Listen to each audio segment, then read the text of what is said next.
Hey, welcome. I am Meredith and I am here with our message for Monday, the 9th of January, 2023. We're tuning into the energy atmosphere with Bonfire Tarot. The sun's in Capricorn and the moon is in Leo. We've just had a beautiful full moon in Cancer. Mercury is retrograde. Yeah.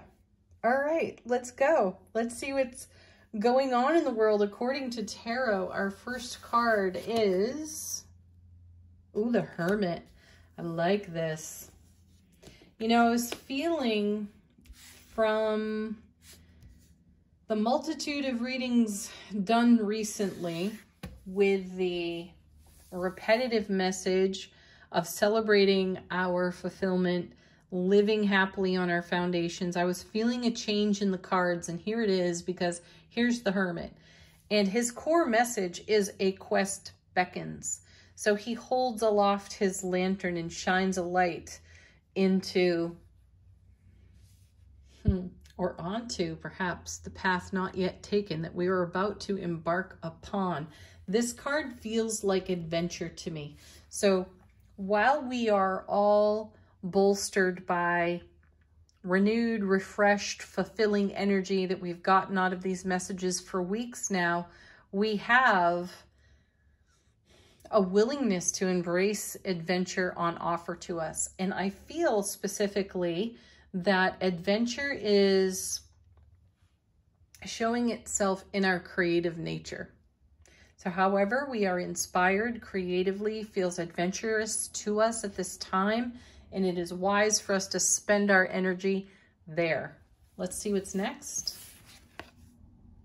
Yeah, the Star, right? Because we're continuing to evolve what's on our foundation. We are continuing to make more out of what we presently have. We've seen that message on repeat too.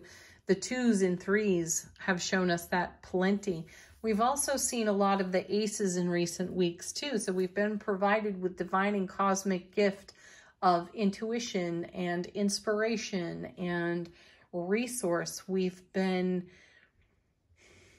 using some of the energies of the retrograde to reflect, review, recollect even. And we've had recent messages about recalling where we were last spring and recently this past fall in the eclipse energies, and how those energies have paid something forward to the evolving now moments. That's what's going on, and we're making use of that energy here between the Hermit with his quest beckoning and shining enlightenment into paths not yet taken. And then we have the Star, which is absolutely a co-creative card. A card about co-creativity between ourselves and the divine all, and how we show up vulnerably, courageous, and willing with even an innocence about us to take that path way less traveled by us in the now, which is great. Wow, look at this. And see, once we get under any kind of a momentum, we're taking off dynamically here with the Chariot. 3 major arcana, by the way, coming out in the reading. So this is an energy that is more lasting, less temporary. Minor arcana cards are much more temporary energies, and the major arcanas are, this is a new theme evolving, so it'll be here for a while, whatever a while is. Next. And still another major arcana. That's amazing. There's the Hanged Man. Pause for enlightenment. So we saw a lot of cards about not moving onward in an impetuous way. We're taking a very measured approach to our creative adventure in the way that we spend our energy, with whom and on what, and whatever we are in development for feels quite inspired. And I feel like we've got wings, and whatever we do, whatever we're investing in also has wings. It'll all take off for us. And I'm feeling like for some of us, we may be taking tentative first steps in the quest that we're on in our creative nature. And as we get further along the track and under more momentum, we'll definitely feel the blessing of how what we're doing just takes off beautifully for us. So put in the energetic investment now, put in the effort in the now, and the feeling here is that the reward will ripple for us as the perception of time marches on. Let's see what's on the bottom of the deck. Another major arcana. Wow. High Priestess. Listen to your intuition. Consult your inner oracle. Also, she brings a message of discretion. She reminds us not to spend too much of our energy speaking about what it is we're doing. Sometimes we overshare because we're in our enthusiasm, and we will share what we're up to creatively, and then we feel an influence that comes of the naysayers that we might share with. How many times have you done it? You've told someone, oh my gosh, I've had the most amazing idea. This is so much fun. And they're like, yeah, well, You just go right ahead. Keep on investing in that. Well, you've done this 100 times before and it's gone nowhere. You know, talk about a bucket of cold water. So the High Priestess reminds us to nurture our creative adventure in our own heart space, sharing quite selectively with other individuals. If you know someone is going to rain on your parade, zip it. Oh my gosh. Next one. There's the devil. The devil's in the detail. All major arcana. This is amazing. So there's the naysayer right there. There's the potential to talk ourselves out of what we are embarking upon. Sometimes the new quest gives rise to a small amount of anxiety, and that small amount of anxiety can turn into the Nine of Swords, and we allow our ego to take over and talk us out of it. Listen to your intuition, not some habitual vulture thought that could be circling, or the vulture thoughts of others. Next. Oh, our first minor arcana card. Knight of Cups. Carrying the Ace of Cups. So this is how we're moving onward in our journey. And this is really quite beautiful. When you have the High Priestess sitting next to the devil, she's going to show you the intuition. She's going to show you the truth of your soulful spiritual path. And she's letting us also know that our ego has some say in this. And it's up to us to decide how much are we going to listen to the ego. And remember that the ego is valuable. It has a role. It is not meant to run the show, though. So the ego will attempt to keep us safe with what sounds like reason. So check that for yourself with your intuition. And you may find yourself in a situation where you're like, you know what? I feel a little bit afraid. I'm going to do it anyway.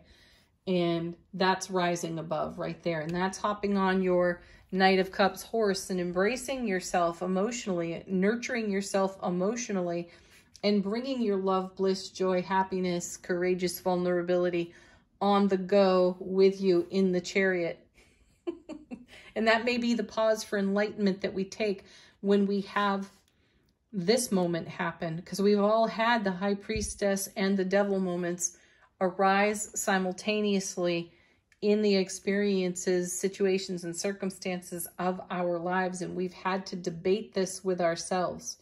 I feel that we will move through that beautifully because we've, for weeks, had the message of following our hearts.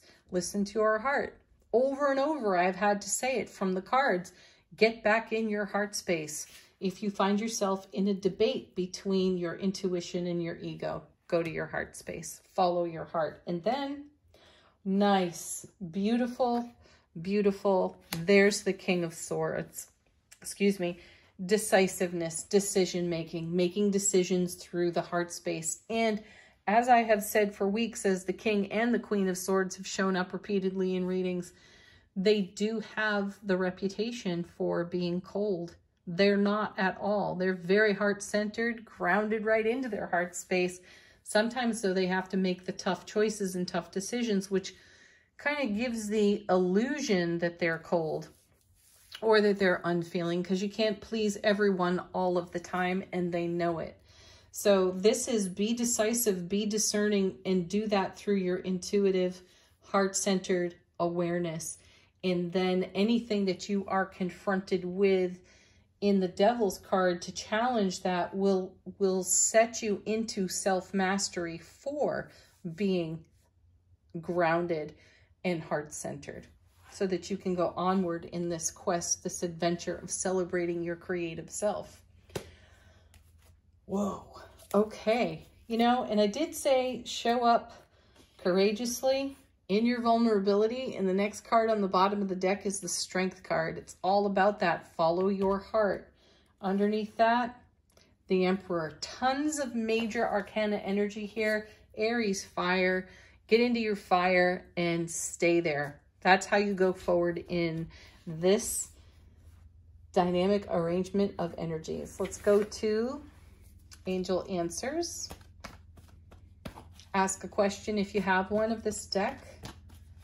Get confirmation for something that you are in contemplation for. Or get a nice fresh message from your guides, angels, or ancestors. Oh, one of our favorites. Here it is. Big happy changes. Yeah. We're making those big changes out of our happiness. And we're being wildly successful about it. And we are improving our situation all of the time. Another message that came up for weeks was to evaluate the frequency at which you speak over your life and take action in your world.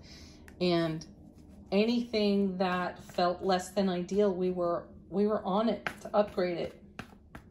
And that's a message or confirmation of great success in our big happy changes. We've done it well. And one of my favorites coming out again, communicate clearly, especially in a retrograde. No verbal clutter, make no assumptions, ask questions. Do not walk away from a conversation wondering if you've been understood or filling in blanks because you did not quite understand what someone else said. Pause, Hanged Man. Become enlightened by asking questions. Last and certainly not least, from Gateway Oracle, how is our soulful presence speaking to our waking consciousness? And we have, oh my gosh, communicating freely. I communicate from the depths of my being. Isn't that fantastic to get that card after getting the Communicate Clearly card? Be clear with your intuitive messages. If they get hung up in your ego or hung up on an old vulture thought or programming, check that, challenge it for yourself, bring enlightenment to yourself. That may be the quest that's beckoning. Pause, Hanged Man, and get clear in the moment. Speak from the heart. Say what you mean and mean what you say, and do it with love. Have a beautiful Monday, everyone. Thank you, as always, for joining me here. Peace, love, happiness, playfulness, laughter. Namaste, my friends.